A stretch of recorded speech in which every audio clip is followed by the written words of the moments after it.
natin mga kapatid. Paano aalagaan? Didiligin mo ng salita ng Diyos.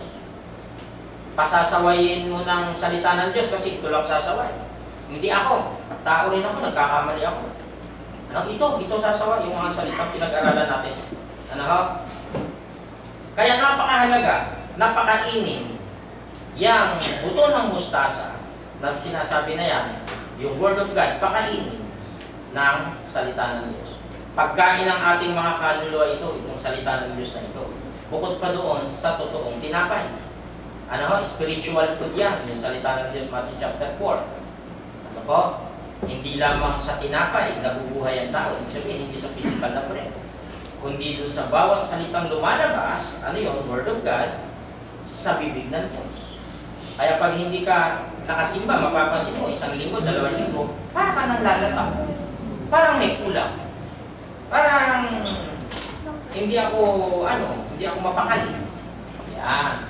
Ibig sabihin, may guilt pa. Ano, nandun pa yung ano mo sa sarili mo, na dapat talaga sumamba ako. Nauuhaw ako sa salita ng Diyos. Kailangan mong alagaan ng iyong tanim o binhi, alin, yung Word of God na nasa puso ng bawat Diyos sa atin, upang ito hindi lapitan ng mga peste. Ano yan? Yan yung mga triumphs, yung pinakita natin sa parable of the sower, na nag-ugat, dumating yung mainit na araw, dumating yung ibon, nagsisimbolize kay Satanas, tinangay ang binhi.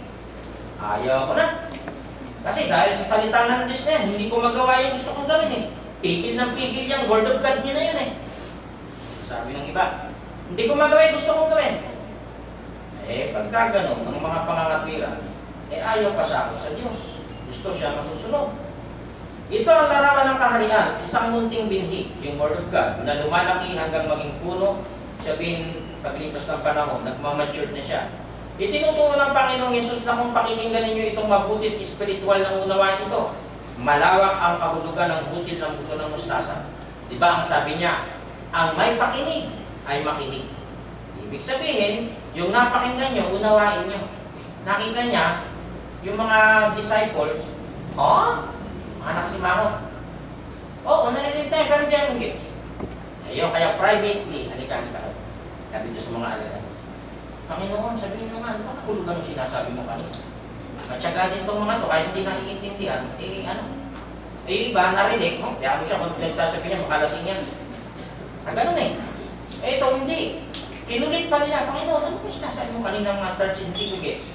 Ganito yun, mga alagad. So, pinaliwanag niya. Ano po? Napakatyaga ng mga alagad. Ano po? Marcos 4:40, at kanyang sinabi, sa ano natin itutulad ang kaharian ng Diyos? O sa anong talinghaga isasaysay natin ito? Paano ko papaliwanag sa inyo? Anong sinabing ganon? Then he asked, to what can we compare the kingdom of God with what parable shall we present it? Kaya nung makita niya, karamihan dito may mangingisda. Gagamitin ko yung lambat. Alam niyo yung lambat? Opo. Yung gagamitin ko yung lambat. Ano yung lambat? Panghuli po ng isda. Ito naman, yung sinasabi kong lambat dito, yung Word of God, uhulihin kayo. Yung isda, yung tao. Ayun, ganun pala yun. Kaya may parable of the dragnet. Ano ko? Yung lambat. So, isinasay ko ng ating Panginoong Yesus yung crowd, saan kung gagamitin kaya? Ayun, ito yung sabi niya, ito'y tulad sa butil ng binhi ng mustasa na pagkahasik sa lupa, bagamat siya'y lalong pinakamaliit sa lahat ng mga binhi na nasa lupa. In the kingdom of heaven, it is like a mustard seed, which is the smallest seed you plant in the ground. Gayon may pagkatanim ay tumataas at lumalaki ng higit kaysa lahat ng mga gulay. At nagsasanga ng malalabay, anupat ang mga ibon sa langit ay makakasilong sa kanyang lilis. Kasi parang inilalarawan, puno. Ang ano nating mustard seeds, yung vegetable na nakaganon lang. Di ba? Parang ganon lang. Ano ba talaga? So, tingnan natin po.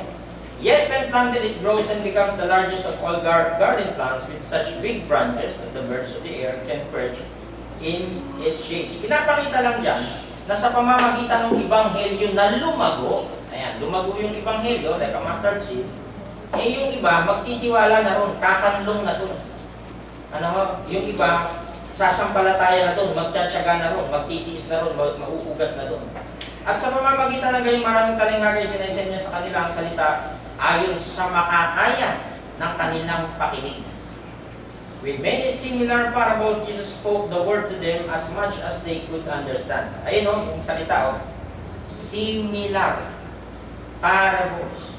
Iba-iba lang yung ginamit. Mga akasik, trigo at damo, mustard seed, yeast, hidden treasure, pearl, old and new treasure. Pero iisa. Ayun o, similar parables Jesus spoke. Iisa kahulugan nun. Ang isinasabog, ayun, Word of God. Saan sinasabog? Sa puso ng tao. At hindi sila kinakausap kundi sa talinghaga. Datapat sa kanyang sariling mga alagad.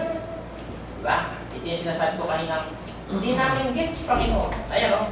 Sa mga alagad niya, bukod na ipinaliliwanag ang lahat ng mga bagay.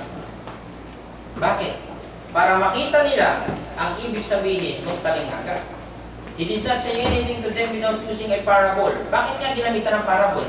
Nandun nga kasi yung mga Pariseo na matitigas ang puso.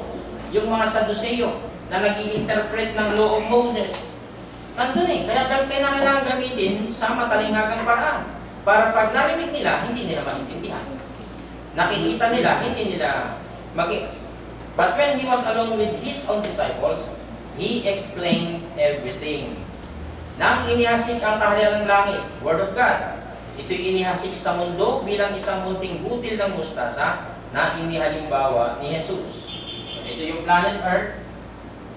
Yan, dumating ang ating Panginoong Jesus. Nagkaroon ng liwanag dahil tayong lahat ay nasa libis na lilim ng kamatayan at kadiliman. Dahil doon sa salita ng Diyos na yun. Ayan. Nagkaroon ngayon ng liwanag ang lahat, nagkaroon ng pag-asa hanggang sa lumawak ang Christianity. At naging ganito na mula doon sa isang maliit, ayan, ang pagdidisipulo lumawak na ng lumawak. Sa totoo lang, ang alam nating lahat na ang mustasa ay hindi isang puno. Eh talaga naman eh. Diba? Ito'y isang herb o damong gamot. Ito'y isang gulay. Ito. So ba't pinapakita ng ating Panginoong Yesus ay ganon? Parang kulangot lang eh. Diba? O. Ba't ganon? Kasi nga, malawak ang ibig sabihin doon, kaya ini-a-apply na sa puno. Pero, totoo may puno ng mustasa doon sa kanila. Para siyang mga bush tree. Ano, para